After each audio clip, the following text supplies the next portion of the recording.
Assalamu alaikum and welcome to our YouTube channel. My name is Azim Qasim and I am founder and CEO of Edify Group of Companies.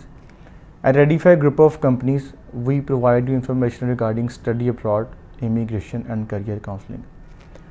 आज की video Australia के हवाले से है।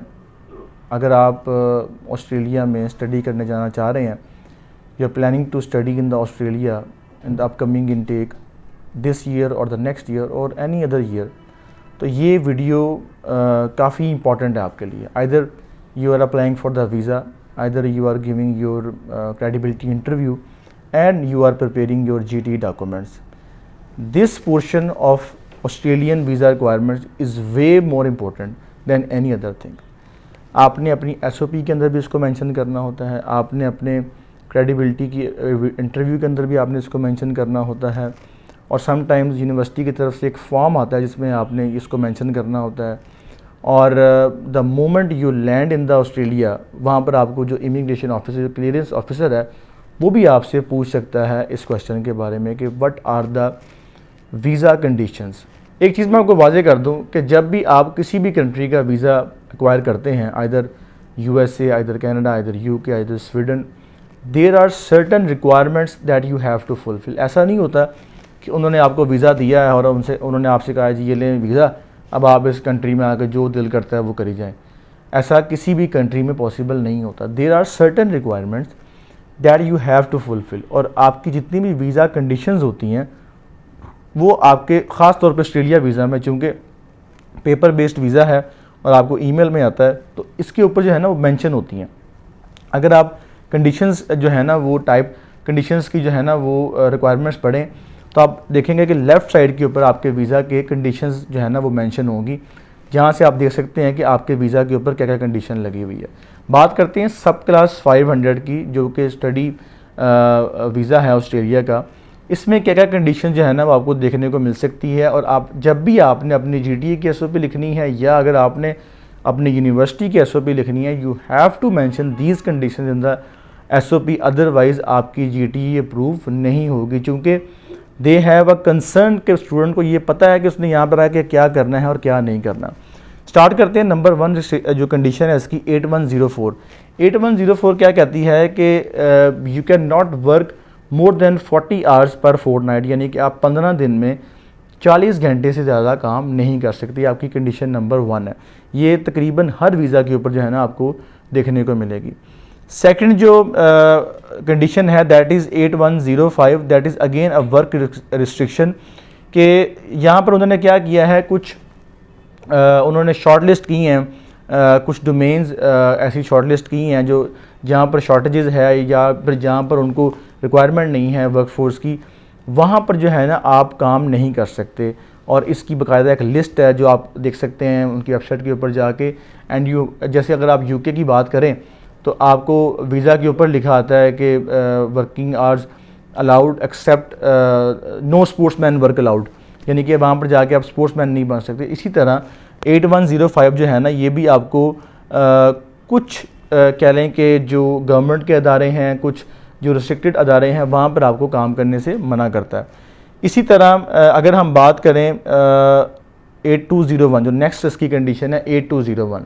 8201 जो condition है ये आपको अमूमन जो आपका सब क्लास 500 है उस पर देखने को नहीं मिलती, बट ये आपको अदर कैटेगरीज़ के अंदर देखने को मिलती है, जिसका मतलब ये है कि you can not study more than 3 months, यानी कि आप 3 महीने से ज़्यादा जो है ना वहाँ पर स्टडी नहीं कर सकती। अगर आप सब क्लास 590 के ऊपर हैं, 602 के ऊपर हैं, 675 के ऊपर हैं या 685 के ऊपर हैं, या फिर आप विजिट वीज़ा के ऊपर हैं, सब क्लास 600 के ऊपर हैं, तो आप ऑस्ट्रेलिया में 3 माह से ज़्यादा स्टडी वहाँ पे नहीं कर सकते। उसके बाद 8202 बड़ी मेजर जो रिक्वायरमेंट है वो ये है कि मीट कोर्स रिक्वायरमेंट्स, यानी कि आपने जिस कोर्स में आप पढ़ने जा रहे हैं, आप डिप्लोमा करने जा रहे हैं, आप डिग्री करने जा रहे हैं, इन एनी कोर्स, वहाँ पर जाके आपने उसकी रिक्वायरमेंट्स फुलफ़िल करनी है, आपने उसकी अटेंडेंस मेंटेन करनी है, जितने आवर्स की स्टडी है पर वीक वो आपने उतने आवर्स जो है ना वो स्टडी करनी है वहाँ पर। और again this is very important for your interview as well, कि आपको पता हो कि आपने वहाँ जाके क्या करना है क्या नहीं करना। 803 जो कि अभी रिसेंटली ऐड हुई है स्टडी कंडीशंस के अंदर, that is limited study change, यानी कि आप वहाँ जाके अपना कोर्स जो है ना वो चेंज नहीं कर सकते।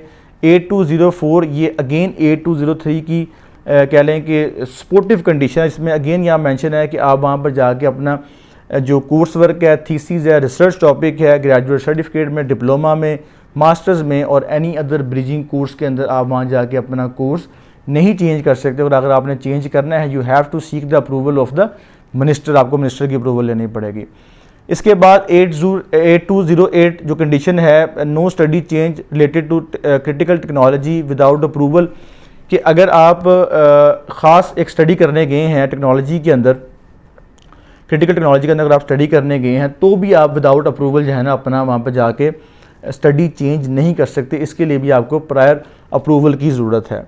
8303 नॉट बी डिसरप्टिव, यानी कि आपने वहाँ जाके वायलेंस नहीं करना, दंगे फसाद नहीं करने, लड़ाई नहीं करनी, किसी इलीगल एक्टिविटी में आपने इन्वॉल्व नहीं होना, और जो आपका मेन फोकस है वो आपका सिर्फ और सिर्फ स्टडी की तरफ होगा। 8501 कंडीशन है मेंटेन एडिक्वेट हेल्थ इंश्योरेंस, कि आपने throughout your stay in the Australia you have to maintain your health cover, यानी कि जो आप इंश्योरेंस पाकिस्तान से लेके जा रहे हैं, 5-6 कंपनीज़ हैं जो इंश्योरेंस प्रोवाइड करती हैं, बूपा है, इसी तरह OHC है, और भी काफ़ी हैं, जैसे अलायंस है, किसी से भी आप इंश्योरेंस ले सकते हैं जो अप्रूव्ड इंश्योरेंस कंपनीज ऑस्ट्रेलिया की। तो अगर आपने किसी से भी इंश्योरेंस ली है तो वो आपने मेंटेन रखनी है throughout your period of stay in the Australia, उसके बगैर आप वहाँ पर नहीं रख सकते। 8516 continue to satisfy the criteria for the grant of the visa, यानी कि जितना आपका टोटल वहाँ पीरियड है वीज़े का, उसमें आपने जितनी मैंने कंडीशंस अभी तक बताई हैं, जो आगे बताऊँगा, ये आपने कंटिन्यू रखना है इनको। ये कोई 1 महीने के लिए, 2 महीने के लिए, 3 महीने के लिए नहीं है कि आपने 3 माह कंडीशंस पूरी की और फिर इसको छोड़ दिया या भूल गए। ये आपने कंटिन्यू रखनी है throughout your stay in the Australia. उसके बाद बात करते हैं maintain the adequate arrangements for the education of your school age dependants, ये है 8517। इट मीन्स कि अगर आप के बच्चे आपके साथ जा रहे हैं, आप फैमिली के साथ जा रहे हैं और आपके छोटे बच्चे भी आपके साथ हैं and they are school going, या वो उनकी स्कूल जाने की उम्र है, तो आपको क्या करना है कि आपने उनके लिए एजुकेशन का बंदोबस्त करना है। You have to seek school और college whatever they are eligible for, आपने उनके लिए वो प्रोवाइड करना है और उनको वहाँ पर एडमिशन करवाना है। 8518 maintain educate arrangements for your education, वही अगेन कि आपने अपनी एजुकेशन के सारे इंतजाम करने हैं और आपने you are the responsible person to maintain the education in the Australia. आपने ये ब्लेम गेम नहीं करनी कि भाई मुझे अपॉर्चुनिटी नहीं मिली या मैं इस काम में बिज़ी हो गया था, मैं वर्क ही करने लग पड़ा था।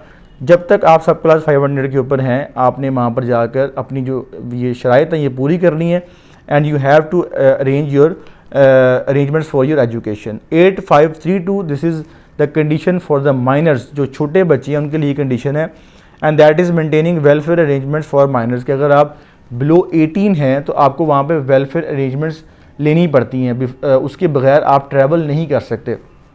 दिस इज़ वेरी इंपॉर्टेंट कि अगर आप अंडर 18 हैं तो आपको यहाँ से ट्रैवल करने से पहले वहाँ पर अपनी वेलफेयर अरेंजमेंट्स करनी पड़ती हैं, क्योंकि जो ऑस्ट्रेलिया लॉ है वो ये कहता है कि 18 साल से नीचे बच्चे जो हैं वो अकेले नहीं रह सकते।